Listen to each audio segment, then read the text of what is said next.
Assalamualaikum warahmatullahi wabarakatuh. Di sini saya akan memenuhi UTS analisis laporan keuangan, yaitu menganalisis laporan keuangan dari PT Semen Indonesia Tbk. Sebelum masuk ke materi, perkenalkan, nama saya Mei Utami Fauziah, NIM saya 2201010323. Saya dari Prodi Manajemen kelas A semester 4. Baik, yang pertama ada rasio likuiditas. Rasio likuiditas dibagi menjadi 5. Yang pertama ada rasio lancar atau current ratio. Pengertiannya bisa dilihat di atas ya. Untuk rumusnya ada aset lancar dibagi utang lancar. Datanya juga bisa dilihat di atas. Untuk hasil dari tahun 2021 ada 1,11, tahun 2022 ada 1,44. Ini dapat dianalisa bahwa pada tahun 2021 ke 2024 terjadi kenaikan sebesar 0,33 atau 33%. Hal ini menunjukkan bahwa perusahaan mampu untuk memenuhi kewajiban jangka pendeknya dengan aset yang sudah dimiliki. Yang kedua ada rasio sangat lancar atau quick ratio. Rasio ini digunakan untuk memperlihatkan kemampuan perusahaan untuk memenuhi atau membayar kewajiban jangka panjangnya. Untuk rumusnya ada aset lancar dikurangi persediaan dibagi utang lancar. Untuk data-datanya bisa dilihat di atas. Untuk hasil dari tahun 2021 ada 0,77, tahun 2022 ada 1,01. Kenaikan rasio sangat lancar ini dari 0,77 menjadi 1,01 pada tahun 2022 menunjukkan bahwa perusahaan sudah memiliki lebih banyak aset untuk menutupi kewajiban jangka panjangnya. Yang ketiga ada kas atau cash ratio. Untuk pengertiannya bisa dilihat di atas. Untuk rumusnya ada kas plus setara kas dibagi utang lancar. Untuk hasil dari tahun 2021 ada 0,20, tahun 2022 ada 0,46. Untuk analisisnya pada periode 2021 sampai 2022, rasio kas mengalami peningkatan sebesar 0,26 atau 26%. Hal ini bisa untuk menutupi kewajiban jangka panjangnya. Meskipun kenaikannya kecil, namun dapat meningkatkan likuiditas perusahaan dari tahun ke tahun. Untuk yang keempat ada rasio perputaran kas. Untuk rumusnya ada penjualan bersih dibagi modal kerja bersih. Modal kerja bersih didapat dari aset lancar dikurangi utang lancar. Untuk datanya bisa dilihat di atas. Untuk hasil pada tahun 2021 ada 23,63. Untuk tahun 2022 ada 6,25. Dan analisisnya pada tahun 2021 sampai 2022 PT Semen Indonesia mengalami penurunan sebesar 17,38. Dengan ini menunjukkan bahwa perusahaan menghasilkan lebih sedikit kas dari setiap unit aset yang dimiliki. Yang kelima ada inventory to net working capital. Untuk rumusnya ada persediaan dibagi modal kerja.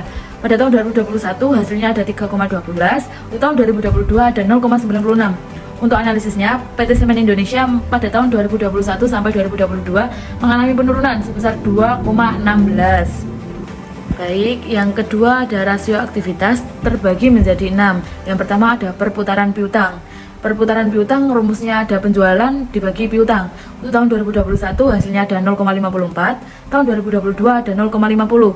Untuk dash of receivable-nya tahun 2021 ada 676 hari, untuk tahun 2022 ada 730 hari. Datanya untuk bisa dilihat di atas. Data ini valid menurut laporan keuangan PT Semen Indonesia pada tahun 2021 sampai 2022.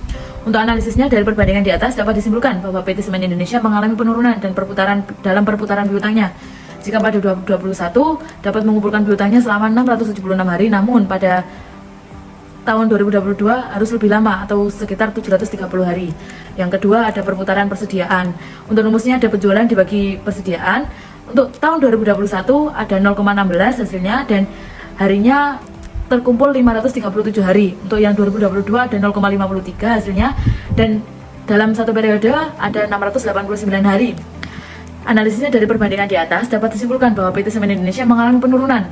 Jika pada tahun 2021 membutuhkan waktu 537 hari, namun jika tahun 2022 harus lebih lama, sekitar 689 hari. Yang ketiga ada perputaran utang usaha. Untuk rumusnya ada beban pokok penjualan dibagi utang usaha. Untuk tahun 2021 mendapatkan hasil 3,18, untuk tahun 2022 ada 3,17.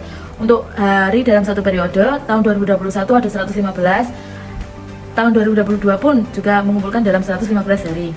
Untuk analisisnya dari perbandingan di atas, perusahaan mengalami penurunan jika pada tahun 2021 membayar sebesar 318% dalam 115 hari, namun pada tahun 2022 mengalami penurunan 1%. Bisa membayar sebesar 317% selama 115 hari. Dan yang keempat ada perputaran modal kerja. Untuk rumusnya ada penjualan bersih dibagi modal kerja. Untuk hasil dari tahun 2021 ada 23,65, tahun 2022 ada 6,25. Dari analisis tersebut dapat disimpulkan bahwa PT Semen Indonesia mengalami penurunan sebesar 17,38. Yang kelima ada perputaran aktiva tetap. Rumusnya ada penjualan bersih dibagi aset tetap. Pada tahun 2021 hasilnya ada 0,62, pada tahun 2022 ada 0,39. Untuk analisisnya pada tahun 2021 sampai 2022 perusahaan sangat tidak efisien dalam menghasilkan penjualan. Dapat dibuktikan dari rasio perputaran aktiva yang mengalami penurunan sebesar 0,23 atau 23%. Dan yang terakhir ada perputaran aktiva. Untuk rumusnya ada penjualan bersih dibagi total aset. Untuk tahun 2021 hasilnya ada 0,45, untuk tahun 2022 ada 0,44. Dari data tersebut dapat dianalisis bahwa perusahaan mengalami peningkatan pada tahun 2022 sebesar 0,1 atau 1%. Yang ketiga ada rasio solvabilitas terbagi menjadi 4. Yang pertama ada debt to assets ratio. Untuk rumusnya ada total utang dibagi dengan total aset. Pada tahun 2021 hasilnya ada 0,45, tahun 2022 hasilnya ada 0,40. Dapat dianalisa bahwa terjadi penurunan pada tahun 2021 ke 2022 sebesar 0,5 atau 5%. Hal ini menunjukkan bahwa perusahaan lebih sedikit memanfaatkan asetnya untuk membiayai utang. Yang kedua ada debt to equity ratio. Untuk rumusnya ada total utang dibagi total ekuitas. Untuk hasil dari 2021 ada 0,86, untuk tahun 2022 ada 0,70. Terjadi penurunan sebesar 0,16 atau 16%. Hal ini menunjukkan bahwa perusahaan mengurangi ketergantungan pada utang dan lebih mengandalkan ekuitas dalam struktur keuangannya. Yang ketiga ada long term debt to equity ratio. Untuk rumusnya ada utang jangka panjang dibagi total ekuitas. Untuk hasil pada 2021 ada 0,52, untuk tahun 2022 ada 0,42. Dengan analisis berdasarkan data di atas dinyatakan bahwa perusahaan mengalami penurunan sebesar 0,10 atau 10%. Hal ini menunjukkan bahwa efisiensi dalam menghasilkan laba bersih dan ekuitas telah menurun. Dan yang keempat ada tense interest earned. Rasio ini digunakan untuk mengukur kemampuan perusahaan dalam membayar seluruh kewajiban tetapnya yang berupa bunga. Untuk rumusnya ada EBIT dibagi total biaya. Untuk hasil daripada tahun 2021 ada 2,89, untuk tahun 2022 ada 3,20. Dengan analisis dari data di atas dinyatakan bahwa perusahaan mengalami kenaikan sebesar 0,31 atau 31%. Hal ini menunjukkan bahwa perusahaan memiliki kemampuan untuk membayar bunga utangnya dengan pendapatan operasionalnya. Yang keempat ada rasio profitabilitas terbagi menjadi 5. Yang pertama ada gross profit margin. Rumusnya yaitu laba kotor dibagi penjualan bersih. Untuk hasil daripada tahun 2021 ada 0,32, tahun 2022 ada 0,29. Dengan dari data di atas dapat disimpulkan bahwa perusahaan mengalami penurunan sebesar 0,03. Hal ini menunjukkan bahwa perusahaan mengalami penurunan dalam efisiensi menghasilkan laba kotor dari penjualan. Yang kedua ada net profit margin. Untuk rumusnya adalah laba bersih setelah pajak dibagi penjualan bersih. Untuk hasil daripada tahun 2021 yaitu 0,06, pada tahun 2022 yaitu 0,07. Dengan analisis perusahaan mengalami kenaikan sebesar 0,01. Hal ini menunjukkan bahwa perusahaan berhasil meningkatkan efisiensi dalam menghasilkan laba bersih dari penjualan. Yang ketiga ada return on sales. Untuk rumusnya ada EBIT dibagi penjualan bersih. Untuk hasil daripada tahun 2021 yaitu 0,14, tahun 2022 yaitu 0,12. Dengan analisis terjadi penurunan pada tahun 2021 menuju 2022 sebesar 0,2 atau 2%. Hal ini menunjukkan bahwa perusahaan mengalami penurunan efisiensi dalam menghasilkan laba bersih dari setiap penjualan yang sudah dilakukan. Yang keempat ada return on asset. Dengan rumus laba bersih dibagi total aset. Dengan daripada tahun 2021 mendapatkan hasil 0,04, tahun 2022 juga dapat hasil 0,04. Dengan data di atas dapat disimpulkan bahwa perusahaan pada tahun 2021 sampai 2022 tetap stabil dalam menghasilkan laba setiap aset yang dimiliki selama periode tersebut. Yang kelima ada return on equity. Dengan rumus laba bersih dibagi total ekuitas. Dengan hasil 2021 yaitu 0,08, pada tahun 2022 ada 0,07. Dengan analisis terjadi penurunan selama tahun 2021 sampai 2022 sebesar 0,01.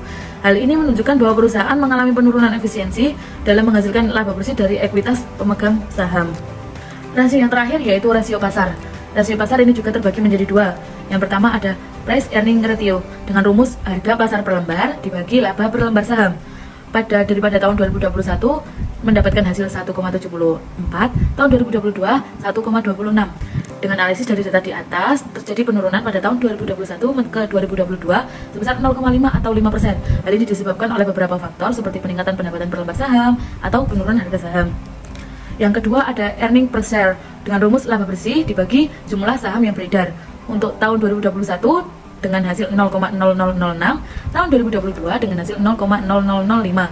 Dengan analisis terjadi penurunan EPS pada tahun 2021 ke 2022. Hal ini menunjukkan berbagai hal tentang kinerja perusahaan. Hal ini bisa mencerminkan berbagai faktor seperti penurunan laba bersih per saham, peningkatan jumlah saham, atau kombinasi dari keduanya. Penurunan EPS ini mengindikasikan bahwa perusahaan menghadapi tantangan dalam menghasilkan laba bersih. Sekian presentasi dari saya. Bila ada kata yang salah, saya mohon maaf yang sebesar-besarnya. Saya akhiri. Wassalamualaikum warahmatullahi wabarakatuh.